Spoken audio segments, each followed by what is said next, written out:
Hello and welcome to another part of this video. My name is Gideon and today I'm going to talk to you about something that's really grating my carrot. This cult of appeasement in South Africa that is strangling us, hamstringing us from going out there and taking our lives back, because there are still people who believe that you can negotiate with the ANC in good faith so that they will give you your rights back that they've taken from you without rhyme, reason, due process, rationality or scientific basis, or that they will, maybe not take your rights away if you play nice with them. Folks, I'm a gun owner. Gun-owning organizations, not all of them, but a great many, and a great many gun ownership advocates fall into the same trap and have fallen into this trap that we need to work softly with the police, softly with government, talk quietly with them, negotiate some sort of backroom deal away from the glaring lights of public scrutiny, which is complete fucking bullshit. Okay, the ANC is not interested in negotiating more freedom to you with you if you just play some sort of sycophantic political game with them. That's not how this organization works. It's not how it's worked at all. They quite happily criminalized 250,000 South Africans during lockdown, 250,000 plus of them. That would charge for breaking lockdown regulations, i.e. going outside, some of them with legitimate reasons. ANC doesn't give a fuck if your reasons were legitimate or not. Tens of thousands of those people now sit with admission of guilt fines that have given them criminal records that they can only apply to expunge in 10 years. Well done. We've now made real criminals out of people that have actually committed nothing other than victimless crimes. There's no victim. Then we now have a situation where 500,000 gun owners sitting with expired firearm licenses are now criminalized, trying to find a way forward out of that quagmire because, oh, you know what? You just didn't do your paperwork on time. What's your penalty? A fine? Get out of there. Not a fine. Criminal record. That's what the government wants, is they want to make a fucking criminal out of you because you forgot to do paperwork on time. And it's with this background of what's going on that some gun owners and some organizations still want to appease the government. Now we look at, let's look at the rest of this country. Let's look at other industries during lockdown.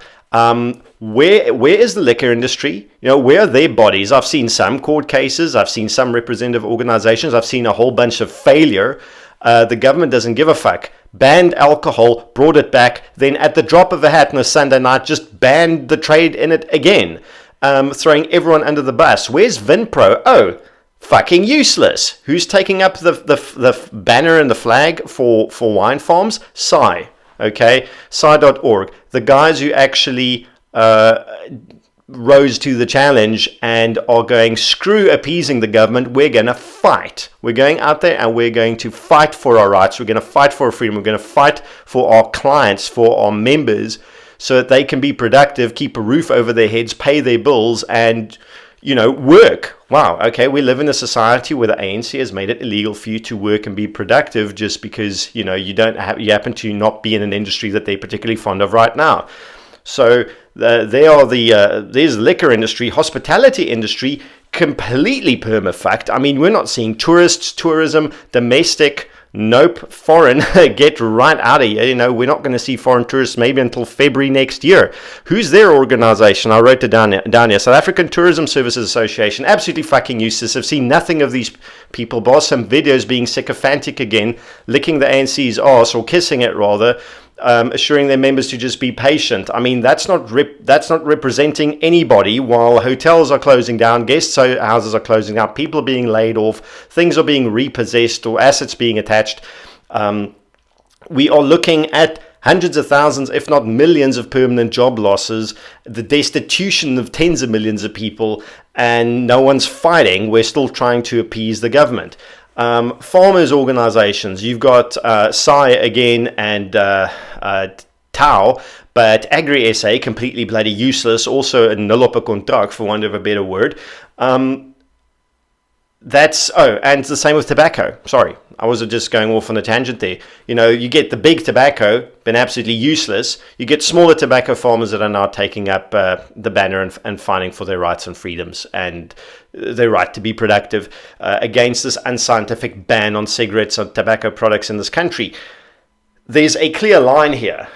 There's a line on this side. There are the appeasers. They will not fight for anything. They don't believe in fighting for anything. They want to negotiate about everything because, wow, look at the ANC's track record. They're really good at negotiating. On the other side, you've got the people who are going to fight, who want to fight, who believe you should fight for your rights, stand up for yourselves, stand up for your members, that the ANC cannot be trusted, that they do not negotiate in good faith, as they've proven time and time and time again over a period of 26 bloody years that they've been in control of this country politically and economically.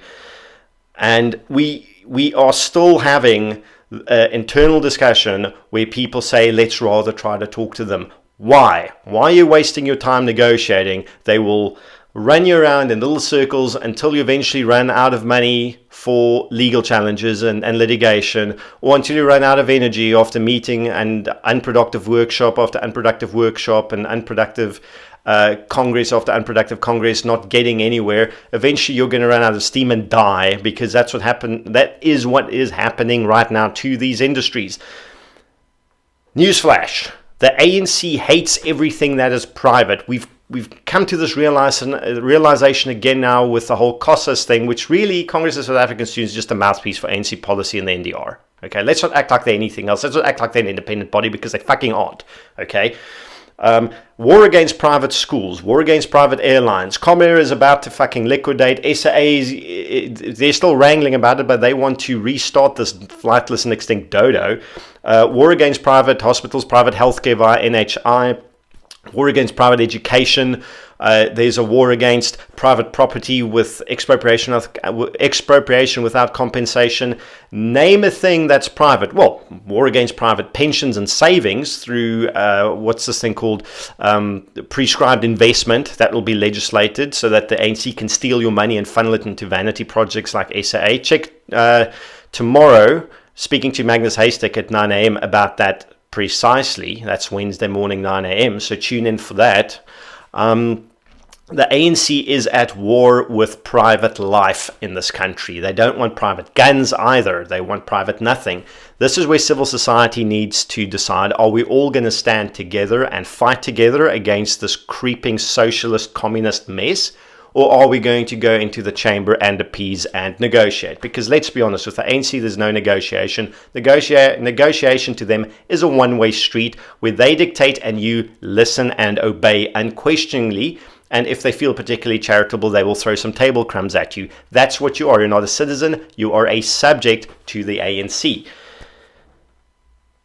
This debate, this civil society fight is going to keep on heating up. The choice is ours if we're all going to stand together and fight together, or if we're going to throw each other under the bus. Listen to me carefully now if you're a non-gun owner, because this message is for you.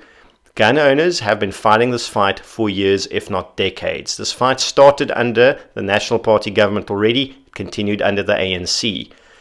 A lot of you guys don't like us because we own guns and we're apparently scary or racist or sexist or ageist or whatever the hell you think we are, which is prejudiced bullshit. We're none of those things.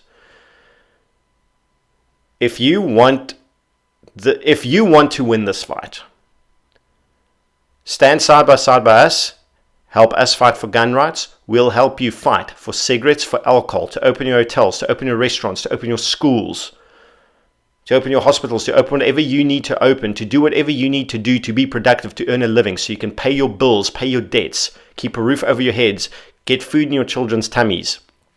This is what this is about now. This is about private life. This is an onslaught on private life. It's not an onslaught only on specific aspects of it anymore. We cannot stand divided on these things anymore. We need to choose which side of the fence are we. Appeasers, government bootlickers, government ass kissers, or are we going to be fighters? Are we going to stand up for what we believe in, stand up for what is right, stand on principle, not compromise, and not negotiate bullshit? Thank you for tuning in. If you like this channel, you can buy Burrito's coffee on the link below. Also, you can buy this swag, hopefully very soon from my web store. The link will be added to all my videos. Have a fantastic rest of your night. Speak again soon. Take care and bye-bye.